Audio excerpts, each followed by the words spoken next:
Welcome student in our channel Crystal Clear Chemistry. Today our topic is orthoboric acid. ठीक है, heading डाल लीजिए orthoboric acid. Orthoboric acid जिसका chemical formula होता है H3BO3. क्या फॉर्मूला होता है? H3BO3. ठीक है, ये सफेद होता है, क्रिस्टलीय ठोस होता है, white in colour and crystalline solid. और ये साबुन जैसा क्या होता है?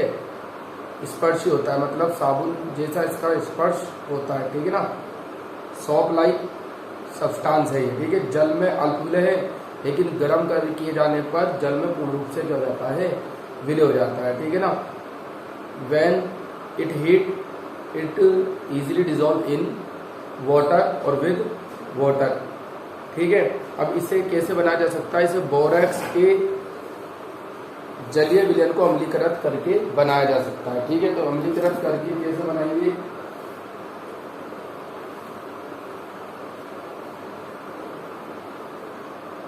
ये बोरेक्स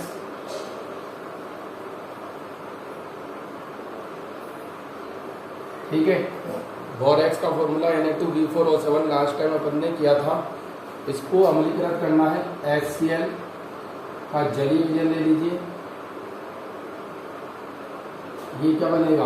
एक तो बनेगा बोरिक एसिड, मतलब आर्थोबोरिक एसिड, और NaCl sodium chloride, Na+Cl NaCl plus BOH का ऑल्थराइज. तो BOH का ऑल्थराइज या बोरिक एसिड मतलब H3BO3, यही फॉर्मूला है. ठीक है, तो इसे अपन बैलेंस कर लेते हैं. मैं लगा दीजिए 2 या 5. ठीक है, और फिर Na कितना 2 है. Na तो Na के आगे भी क्या आ जाएगा? 2, और B के आगे आ जाएगा 4 है ना, इसलिए. ठीक है, मैच कर लेते हैं एक बार. Cl कितना 2, Cl 2 है, सोडियम 2 है, 5 2 जा 10 और 2 12, 4 3 जा 12, बोरोन 4 है, ऑक्सीजन 12, 5 और 7 12. तो ये फॉर्मेशन ऑफ क्या हो गया? Boric acid. ठीक है, तो सिंपल सी रिएक्शन है कि जो बोरेक्स होता है उसके जो जलीय विलयन है, अम्लीकृत जलीय विलयन लेना है, और अपने को क्या बनाना है? आर्थोबोरिक एसिड फॉर्म कर लेना है. ठीक है, इसमें जो होती है इसकी लेयर स्ट्रक्चर होती है, और जो किसकी तरह जुड़ी होती है? BO3 की इकाइयाँ जो होती हैं, BO3 यूनिट्स एक दूसरे से हाइड्रोजन बॉन्ड द्वारा जुड़ी होती हैं, वो इसकी स्ट्रक्चर होती है. ठीक है, तो ये स्ट्रक्चर आपको NCERT में से कर लेनी है. ठीक है, एक इम्पोर्टेंट पॉइंट है कि बोरिक अम्ल जो है वो एक दुर्बल क्षारीय अम्ल है. वो क्यों है? Boric acid is weak acid, और क्या है? वीक बेसिक एसिड है. ठीक है ना, बेस एसिड है. क्यों है? ये प्रोटोन अम्ल नहीं है, मतलब ये प्रोटोन क्या है? डोनेट नहीं करता. प्रोटोनिक एसिड नहीं है, प्रोटोन डोनेट नहीं करता है. ठीक है, तो लिख लो बोरिक अम्ल एक दुर्बल क्षारीय अम्ल है. बोरिक अम्ल एक दुर्बल क्षारीय अम्ल है क्योंकि यह प्रोटोन डोनेट नहीं करता, मतलब प्रोटोन दान नहीं करता. यह प्रोटोनी अम्ल नहीं है, ये प्रोटोनी अम्ल नहीं है, लेकिन यह प्रोटोनी अम्ल नहीं है, लेकिन हाइड्रोक्सिल आयनों से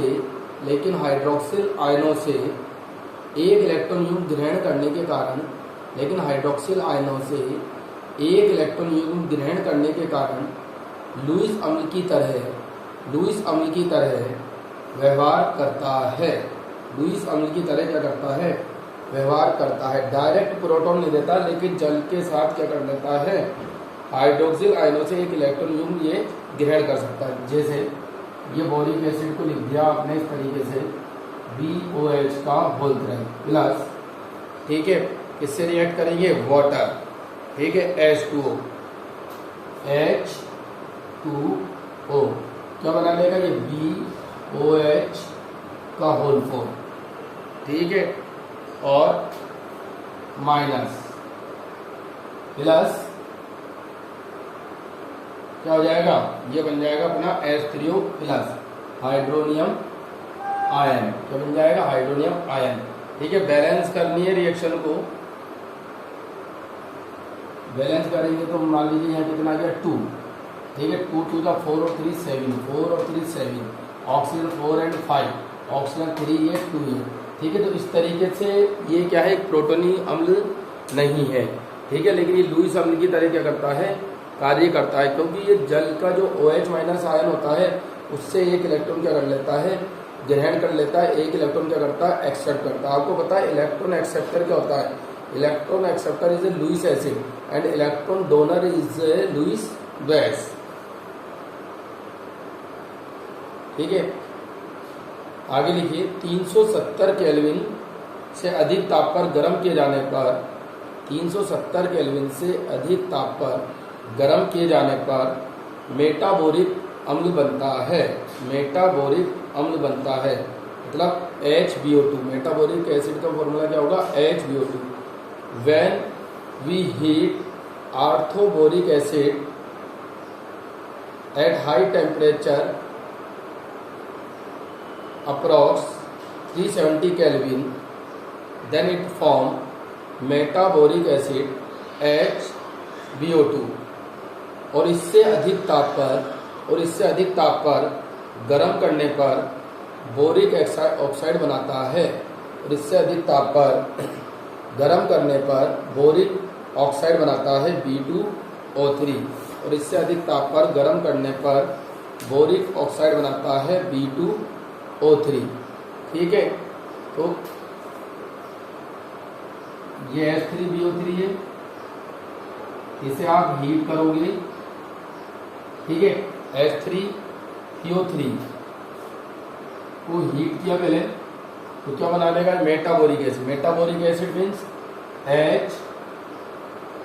HbO2, मेटाबोरिक एसिड बन गया HbO2, ठीक है। फिर इसे हीट करा, क्या बनेगा, ये B2O3 बोरिक ऑक्साइड बन जाएगा, ठीक है। तो ये अपना क्या कवर हो गया, बोरिक अम्ल, ठीक है, H3BO3, जिसमें अपन ने क्या क्या देखा कि आर्थोबोरिक अम्ल मतलब जिसका फॉर्मूला था H3BO3, क्या फॉर्मूला था इसका, H3BO3, और कैसा होता है, क्रिस्टलाइन सॉलिड होता है, वाइट होता है और सॉपी टच होता है इसका, मतलब साबुन के जैसा क्या होता है, स्पर्श होता है, और जल में साबुन की तरह, ठीक है, सॉरी, जल में क्या होता है, अल्प विलय होता है। कैसा होता है, जल में अल्प विलय, कम विलय होता है, लेकिन गर्म किए जाने पर पूर्ण रूप से क्या हो जाता है, विलय हो जाता है। ये इसके क्या थे, कुछ गुण थे। अब फॉर्मेशन कैसे किया था अपन ने, एक बार वापस रिवाइज कर रहे हैं, ठीक है। फॉर्मेशन कैसे किया था, बनाया कैसे, इसका निर्माण कैसे किया, ये बोरेक्स से, बोरेक्स का जो अम्लीकृत जलीय विलयन होता है उसके द्वारा इसे बनाया जा सकता है। बोरेक्स की अभिक्रिया HCl और H2O से करा दी, Na+Cl- बाकी क्या बन गया, आर्थोबोरिक एसिड यहाँ फॉर्म हो गया, ठीक है। तो H3BO3 को BOH का होल्टराइज भी अपन लिख सकते हैं, ठीक है। स्ट्रक्चर की बात करें तो स्ट्रक्चर कैसा होता है इसका, जो BO3 होता है वो BO3 की इकाइयाँ आपस में BO3 ये BO3 की इकाइयाँ आपस में हाइड्रोजन बंध द्वारा जुड़ी होती है। जैसे ये BO3 हो गया साहब, इस तरीके की इकाइयाँ होती हैं। अब ये हाइड्रोजन बंध द्वारा आगे वाली इकाइयों से क्या होगी बेटा, जुड़ी होंगी, समझ में आ रही है बात। तो इस तरीके से BO3 इकाइयाँ आपस में जुड़ी होती हैं, ठीक है। तो ये इसकी क्या थी, स्ट्रक्चर थी।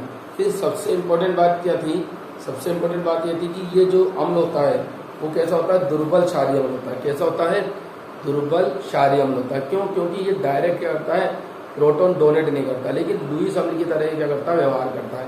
जब इसको क्या किया जाता है, जल से अभिकृत किया जाता है, वाटर के साथ रिएक्ट किया जाता है, तो ये वाटर के जो OH- आयन होते हैं उनसे इलेक्ट्रॉन क्या कर लेता है, ग्रहण कर लेता है। So it is work as Lewis acid. तो रिएक्शन अपन ने देखी थी, बोरिक एसिड BOH का होता है प्लस H2BOH4- बन गया, टेट्रा हाइड्रोक्सो बोरेट इसे कहेंगे, और हाइड्रोनियम आयन। अब इसका तापीय अपघटन देखा, थर्मल स्टेबिलिटी, तो 370 केल्विन अगर टेम्परेचर है, 370 केल्विन टेम्परेचर पर आप इसे हीट करोगे तो ये मेटाबोरिक अम्ल बना लेता है HbO2, और 370 से भी ऊपर टेम्परेचर पे आप हीट करोगे, ये क्या बनाएगा, बोरिक एसिड ये जो है फॉर्म करता है। ठीक है, तो ये तो बात होगी बोरिक एसिड की। नेक्स्ट मोस्ट इंपॉर्टेंट एक और कंपाउंड है क्या, डाइबोरेन, B2S6 डाइबोरेन। तो हेडिंग डाल लीजिए डाइबोरेन। बोरोन का ज्ञात सरलतम हाइड्राइड डाइबोरेन है। बोरोन का ज्ञात सरलतम हाइड्राइड डाइबोरोन है। B2S6 is a simplest hydride of boron.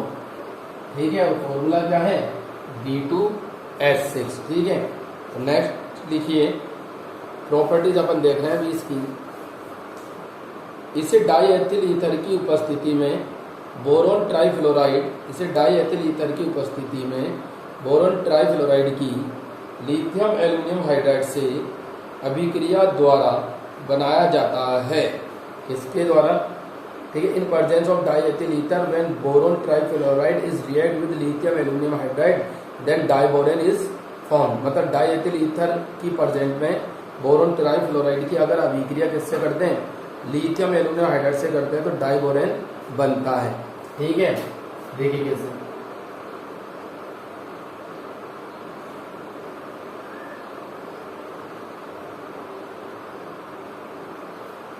B2S6 बनेगा तो डाइबोरेन,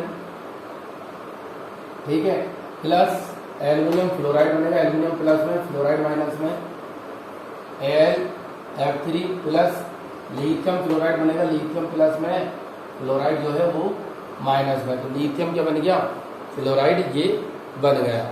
ठीक है, अब नेक्स्ट जो रिएक्शन है,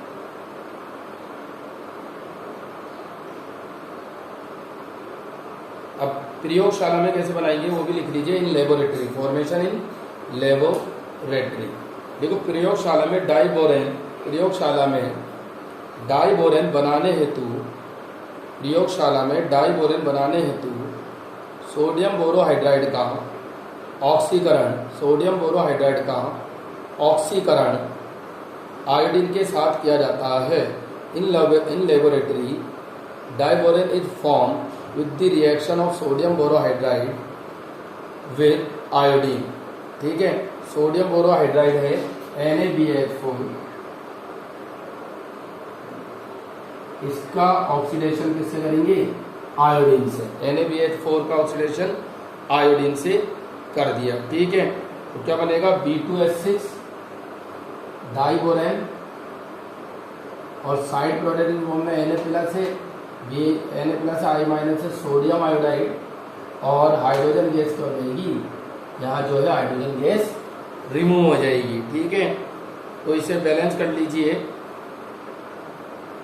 2 यहाँ लगा दीजिए और 2 यहाँ। इसी तरीके से इसे भी बैलेंस कर सकते हैं। बैलेंस रिएक्शन को करना आपको आना चाहिए। ठीक है, तो इस तरीके से भी फॉर्मेशन कर सकते हैं। एक और ये औद्योगिक जो है कॉमर्शियल फॉर्मेशन हम बता रहे हैं। ठीक है, तो औद्योगिक रूप से लिख लीजिए। तीसरा जो रिएक्शन है, औद्योगिक रूप से डाइबोरेन बोरोन ट्राइफ्लोराइड तथा सोडियम हाइड्राइड की क्रिया द्वारा बनाया जाता है। औद्योगिक रूप से डाइबोरेन को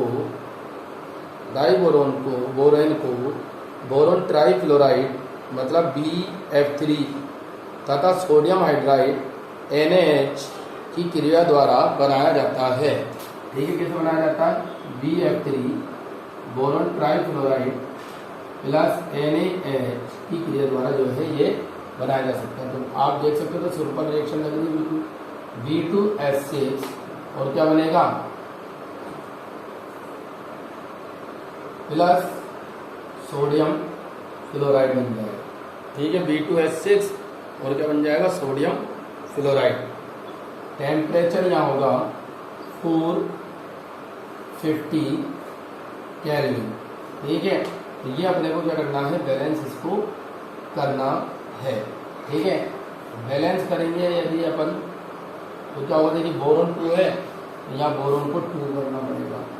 बोरोन 2 होंगे तो फ्लोरीन कितना होगा बेटा, फ्लोरीन होगा 6, फ्लोरीन को कर दो 6। अब 3 2 जा 6 और Na6 है तो यहाँ कर दो 6, और ये 6 हो गया। तो इस तरीके से ये क्या हो गई, रिएक्शन जो है वो बैलेंस हो गई। ठीक है, अब इसकी जो प्रॉपर्टीज बता रहे हैं कि डाइबोरेन अत्यंत जहरीली गैस है। ठीक है, it is poisonous gas in nature, रंगहीन होती है, कलरलेस, और जो क्वथनांक है वो कितना है, बॉइलिंग पॉइंट 180 केल्विन। इसका बॉइलिंग पॉइंट कितना है, 180 केल्विन है। ये वायु के संपर्क में आने पर स्वयं जल उठती है और ऑक्सीजन की उपस्थिति में अत्यधिक ऊर्जा क्या करती है, उत्सर्जित करती है। ठीक है ना, इसकी मतलब diborane gives exothermic reaction with in presence of oxygen, और क्या बनाती है, बोरोन ऑक्साइड बना लेती है। देखिए B2H6 plus O2 give B2O3 plus H2O। ठीक है, 6 है, 6 करने के लिए 3 लगा दीजिए, और ऑक्सीजन कितने हैं, ऑक्सीजन 3 और 3 6 होगा, तो यहाँ 3 लगा दीजिए। ये हाईली एक्सोथर्मिक रिएक्शन होगी। कैसी होगी, हाईली एक्सोथर्मिक रिएक्शन होगी।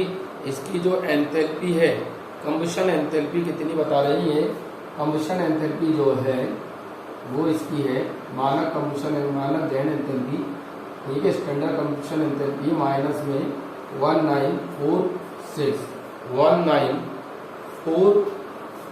76 किलो जूल पर मोल, ये इसकी कंबशन एंथैल्पी है, स्टैंडर्ड कंबशन एंथैल्पी, जो कि किसमें है, माइनस में है।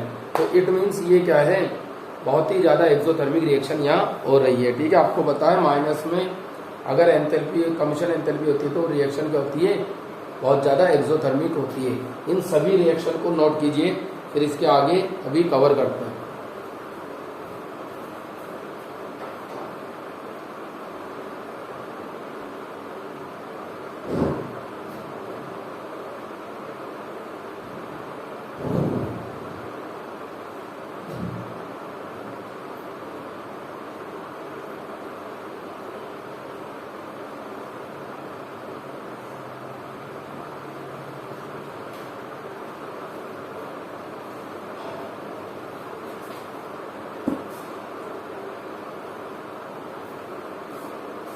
ठीक है, यह आपने नोट किया।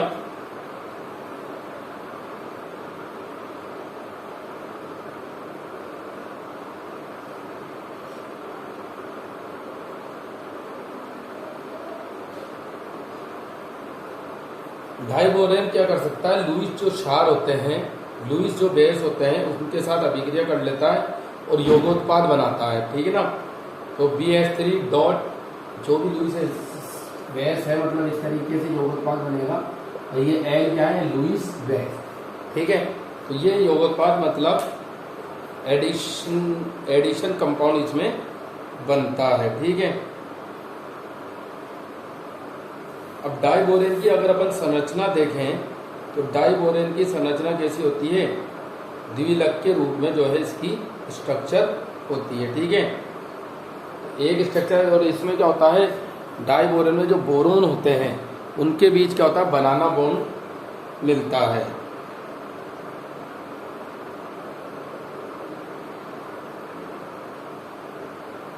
इसे सेतुबंध भी कहते हैं।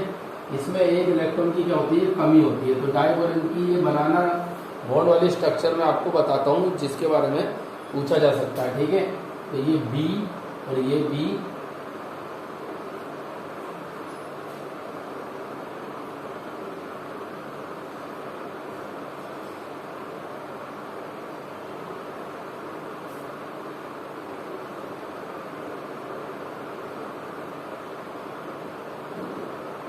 इलेक्ट्रॉन रहित बंदी से कहते हैं। ये क्या है, बनाना बॉन्ड स्ट्रक्चर इसकी है।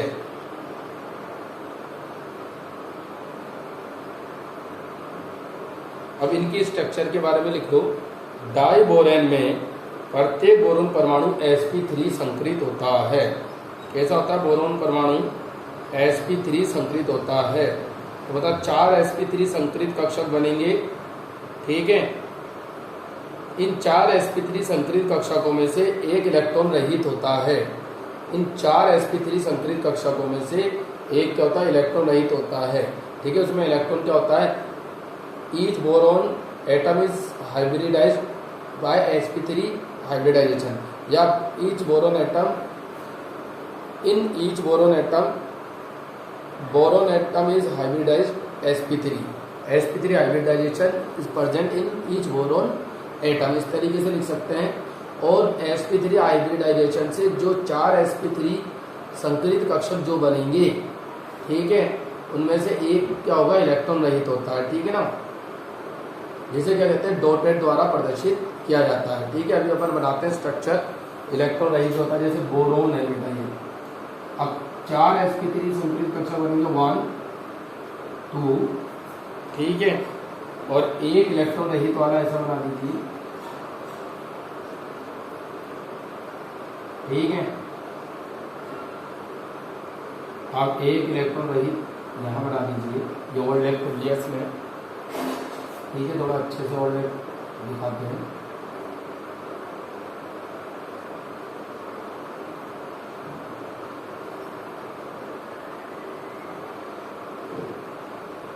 वन टू थ्री फोर, ठीक है। और हाइब्रिडाइज जो है उसमें क्या, हाइड्रोजन हाइड्रोजन हाइड्रोजन हाइड्रोजन, ठीक है, और 2 हाइड्रोजन इस तरीके से इसमें ओवरले लगेंगे, हाइड्रोजन एंड हाइड्रोजन। इस स्ट्रक्चर की बात कर रहे हैं, इसमें आपको क्या दिख रहे हैं, इसमें आपको दिख रहे हैं 4 sp3 संकरित कक्षक 1 2 3 4, और 4 sp3 संकरित कक्षक में से हाइब्रिडाइज जो ऑर्बिटल है उसमें से 3 तो इलेक्ट्रॉन सहित होते हैं, इलेक्ट्रॉन इनमें प्रेजेंट होता है, और जो डॉटेड वाला है एक बोरोन में डॉटेड, ये इलेक्ट्रॉन रहित होता है, ठीक है, और ये भी क्या होता है, इलेक्ट्रॉन रहित होता है, ठीक है। इन 4 sp3 संकरित कक्षकों में से एक इलेक्ट्रॉन रहित होता है, जिसे डॉटेड द्वारा दिखाया गया, डॉटेड बॉन्ड ऑर्बिटल द्वारा या लाइन द्वारा दिखाया गया। सिरे वाले BH सामान्य द्विकेंद्रीय द्वि इलेक्ट्रॉन होते हैं, इसमें 2 केंद्र होते हैं सिरे वालों में, और 2 ही इलेक्ट्रॉन होते हैं, 2 केंद्र 2 सेंटर 2 इलेक्ट्रॉन ने कहा जाता है, 2 केंद्र और 2 क्या होते हैं, इसमें इलेक्ट्रॉन होते हैं, इसमें कोई परेशानी नहीं है, ठीक है। जबकि 2 सेतु BHB बंद, ये तो BH बंद कहलाएगा, सेतु मतलब ये ब्रिज बॉन्ड है जो BHB, ठीक है।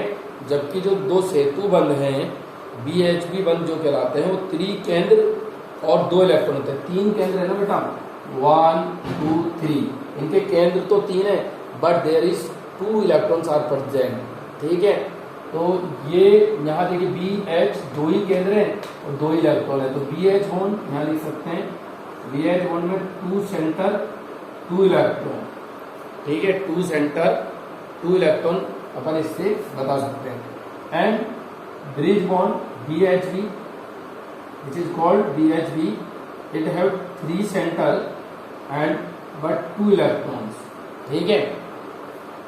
तो इसके कितने सेंटर होते हैं, 3 सेंटर होते हैं, लेकिन 2 ही इलेक्ट्रॉन इसमें प्रेजेंट होते हैं। इसे केलाबंद बनाना बॉन्ड भी कहा जाता है, ठीक है, बनाना बॉन्ड। तो ये क्वेश्चन इंपॉर्टेंट है कि बनाना बॉन्ड में जो है वो कितने सेंटर होते हैं और कितने इलेक्ट्रॉन होते हैं, या कोई ऐसा एग्जांपल दीजिए जो इलेक्ट्रॉन रहित बंद होता है, तो बनाना बॉन्ड आप इसमें बता सकते हैं, ठीक है। तो एक बार फिर स्ट्रक्चर को समझ लीजिए इससे, ये जो ये सिरे वाला है ना, इस वाले स्ट्रक्चर में देखिए BH 2 सेंटर है और 2 इलेक्ट्रॉन इसमें होंगे, इसमें भी 2 सेंटर हैं और 2 इलेक्ट्रॉन होंगे, लेकिन इस सेंटर वाले में जो है ब्रिज बॉन्ड में 3 सेंटर है, एक तो बोरोन, एक हाइड्रोजन, एक बोरोन, लेकिन 2 ही इलेक्ट्रॉन इसमें प्रेजेंट है, 3 सेंटर है और 2 इलेक्ट्रॉन इसमें प्रेजेंट है। समझ में आ रही है बात? तो ये इंपॉर्टेंट चीज है, इसे आप नोट कर लीजिए।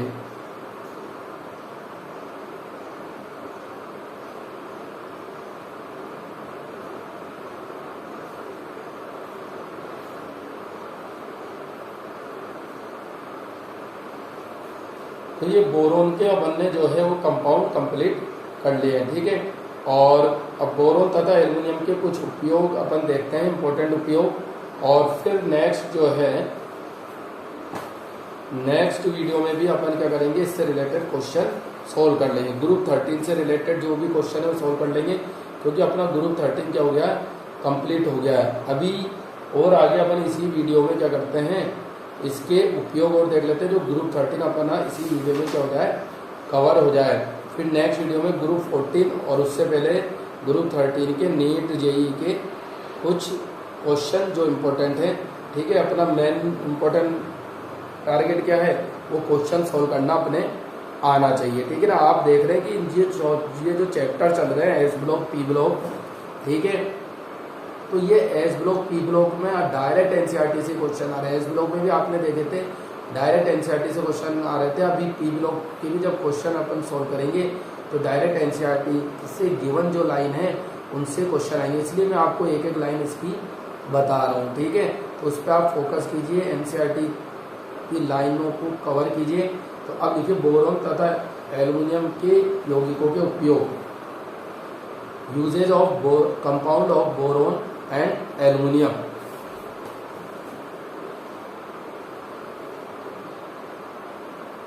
देखो, उच्च गलनांक, निम्न घनत्व, निम्न विद्युत चालकता तथा अत्यधिक कठोर होने के कारण बोरोन के अनेक अनुप्रयोग हैं।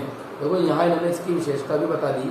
बोरोन क्या होता है, हाई मेल्टिंग पॉइंट होता है इसका, लो डेंसिटी होती है, ठीक है, और निम्न विद्युत चालकता होती है तथा अत्यधिक क्या होता है, ये कठोर भी होता है, ठीक है। अत्यधिक जो है वो कठोर होता है और इसलिए इसके जो एप्लीकेशन है, एप्लीकेशन ऑफ बोरोन क्या हो जाते हैं, बहुत ज़्यादा इंपॉर्टेंट हो जाते हैं। बोरोन तंतुओं का उपयोग, जिसे अपन बोरोन फाइबर कहते हैं, uses of boron fibre, boron fibre का क्या यूज होता है, in formation of bulletproof jacket. It means boron तंतुओं का उपयोग बुलेट प्रूफ जैकेट बनाने में किया जाता है तथा वायुयान के हल्के सघन पदार्थों के निर्माण में होता है, तथा वायुयान के हल्के सघन पदार्थों के निर्माण में होता है। ये कई जगह वायुयान का उपयोग, मतलब वायुयान की जो बॉडी है उसको बनाने का उपयोग पड़ा है, तो वहाँ ज़्यादा से ज़्यादा इस तरीके की धातुएं या अलॉय मिश्रित धातुएं काम में ली जाती हैं, जो हल्की भी हो और कठोर भी हो, ठीक है। तो इसका उपयोग भी इसमें वायुयान की बॉडी को बनाने में किया जाता है।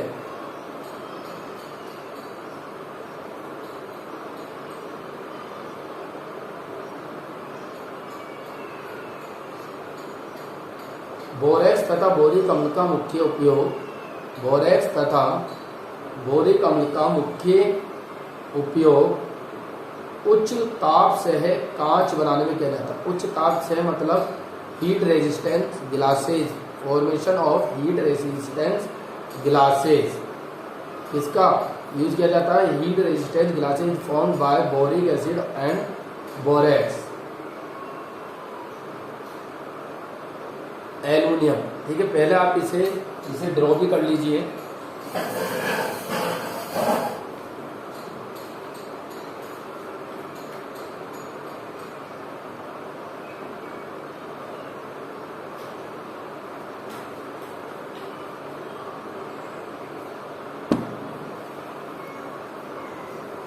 देखो, एल्युमिनियम अपन जानते हैं कैसी होती है, रजत श्वेत, मतलब ठीक है ना, सिल्वरी वाइट होती है, जैसे चांदी के समान क्या लगती है, सफेद रंग की एक चमकीली धातु है जिसकी उच्च तनन क्या होती है, सामर्थ्य होती है। टेंसाइल स्ट्रेंथ क्या होती है, बहुत ज़्यादा इसकी होती है। इसकी वैद्युत एवं ऊष्मीय चालकता उच्च होती है। वैद्युत और ऊष्मीय चालकता क्या होती है, इसकी उच्च होती है। करंट फ्लो किया जा सकता है और इसे गर्म भी किया जा सकता है, ठीक है।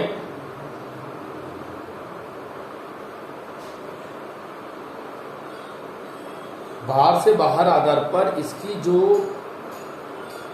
एल्युमिनियम की जो चालकता है वो ऊपर से भी क्या होती है, दुगनी होती है। वेट टू वेट या वेट टू वेट बेसिस पे इसकी ऊष्मीय चालकता क्या होती है, heat capacity double with compare to copper,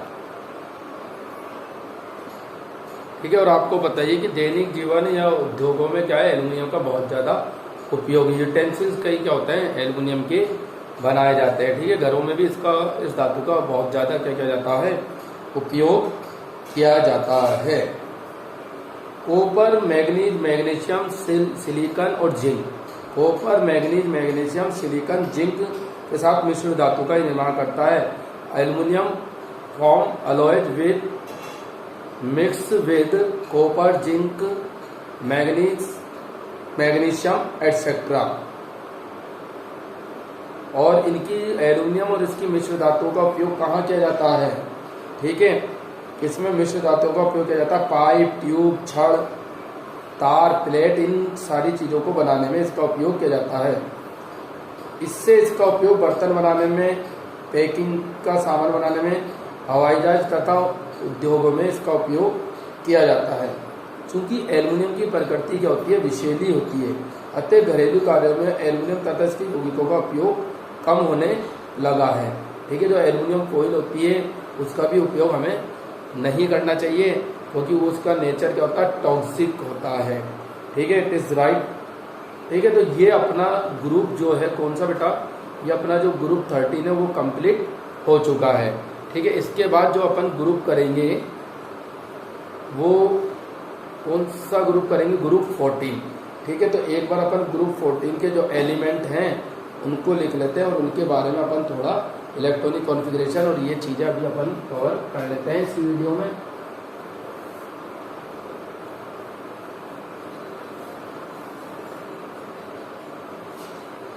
देखिए, ग्रुप 14 की बात अगर अपन करें, group 14 carbon, silicon, germanium, tin और lead. Carbon, silicon, germanium, tin, lead. Trick मैंने आपको बताई दी थी, काशी गए शंकर प्रभु, ये है बात। ठीक है, तो बेटा इसका जो होता है 6, इसका जो हो जाएगा 14। ठीक है, 6 में 8 ऐड कर दिया 40। ठीक है, फिर ये क्या हो जाएगा 32, 18 ऐड करेंगे। देखिए मैं लिख रहा हूँ 32, और 32 में फिर 18 ऐड कर दो 50, और 32 ऐड करिए तो कितना हो जाएगा 82। ठीक है, तो ये इसका क्या हो गया? ये एटॉमिक नंबर हो गया। अगर इसकी इलेक्ट्रॉनिक कॉन्फ़िगरेशन की बात करें तो क्या हो जाएगा? Electronic configuration common NH2 NP2। ठीक है, आगे बात समझ में। और आउटर मोस्ट शेल की इलेक्ट्रॉनिक कॉन्फ़िगरेशन की बात करें तो helium 1s2 2s2 2p2 2s2 2p2, neon 3s2 3p2, argon 4s2 4p2, krypton 5s2 5p2, xenon 6s2 6p2। ठीक है, तो helium, neon, argon, krypton, xenon. तो आउटर मोस्ट शेल का इलेक्ट्रॉनिक कॉन्फ़िगरेशन देखने से हमें पता चल रहा है कि वही क्या है? नंबर ऑफ शेल इंक्रीज इसमें कंटिन्यू हो रहे हैं। ये तो हो गया इलेक्ट्रॉनिक विन्यास। तो अगर अपन बात करें कोवलेंट रेडियाई की, किसकी? सहसंयोजक त्रिज्या की। ठीक है, तो कार्बन से सिलिकॉन की सहसंयोजक त्रिज्या क्या होती है? उल्लेखनीय वृद्धि होती है। जैसे अपन किसी भी ग्रुप में देखते हैं पीरियोडिक टेबल में ओवरऑल क्या देखते हैं? टॉप टू बॉटम जाने पर क्या होता है? एटॉमिक रेडियाई इंक्रीज होती है, कोवलेंट रेडियाई क्या होती है? इंक्रीज होती है। इसमें भी कुछ ऐसा ही है, बट जो वृद्धि होती है, अपेक्षित जो वृद्धि होती है वो क्या होती है? कार्बन से सिलिकॉन तक अपेक्षित वृद्धि होती है। ठीक है,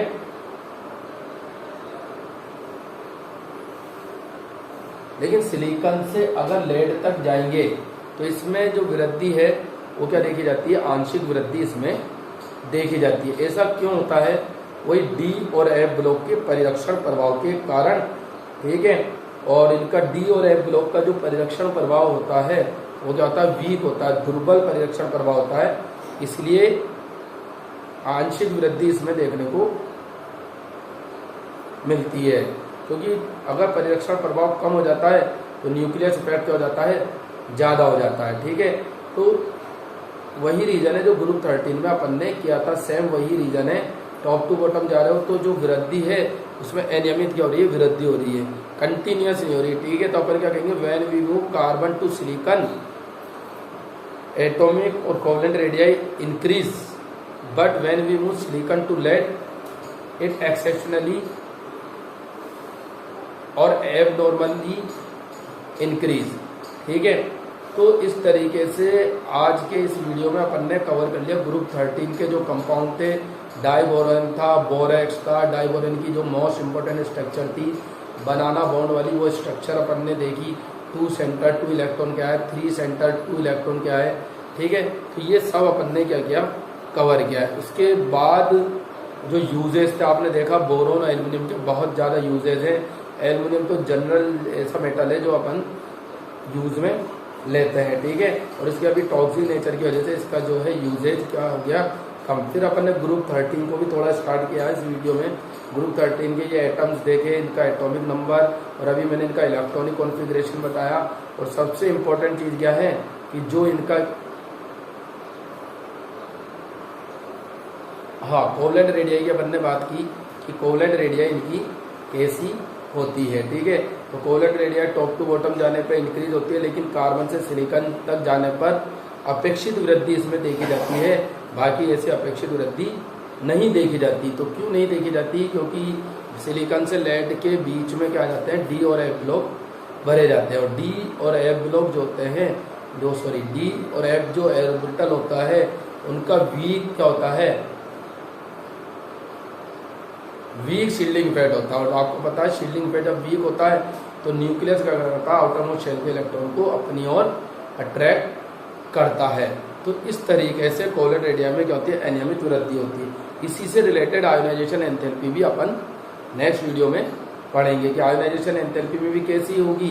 तो आपको बताया कि आयोनाइजेशन एंथैल्पी होती है वो इनवर्सली प्रोपोर्शनल होती है। इनवर्सली प्रोपोर्शनल टू किसकी होती है बेटा, इनवर्सली प्रोपोर्शनल, वो इनवर्सली प्रोपोर्शनल होती है अपने एटॉमिक रेडियाई के। ठीक है ना, एटॉमिक रेडियाई के इनवर्सली प्रोपोर्शनल, मतलब आयोनाइजेशन एंथैल्पी कम होगी। कब कम होगी, जब एटॉमिक रेडियाई बढ़ेगी।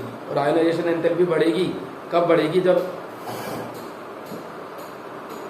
जब एटॉमिक रेडियाई हो जाएगी, डिक्रीज हो जाएगी।